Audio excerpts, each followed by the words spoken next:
મહેસાણાના ખેરાલુમાં પણ રાજપૂત સમાજમાં આક્રોશ જોવા મળી રહ્યો છે। ખેરાલુ પ્રાંત અધિકારીને આવેદનપત્ર આપવામાં આવ્યું। પરસોત્તમ રૂપાલાના નિવેદનને લઈને વિરોધ કરાયો છે। ખેરાલુ વડનગર અને સતલાસણાના આગેવાનોએ માંગ કરી છે।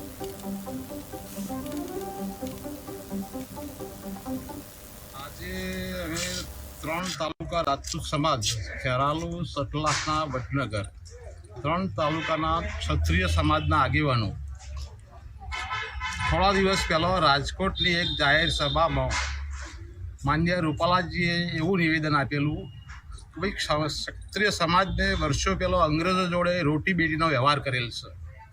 તો માન્ય રૂપાલાજીના મારું એવું નિવેદન છે કે ભાઈ આ ભારતીય જનતા પાર્ટીના એક મજબૂત આગેવાન થઈ હિન્દુત્વને વરેલી જે પાર્ટી છે અને હિન્દુત્વને વરેલા આગેવાન રૂપાલાજીએ ગુજરાત નહીં પણ આખા દેશના ક્ષત્રિય સમાજના બહેનો અને બેટીઓની અપમાનજનક શબ્દો જે ઉચ્ચાર્યા છે અને એકલા ક્ષત્રિય સમાજ નહીં પણ ભારતની તમામ નારી શક્તિનું અપમાન કરેલું છે।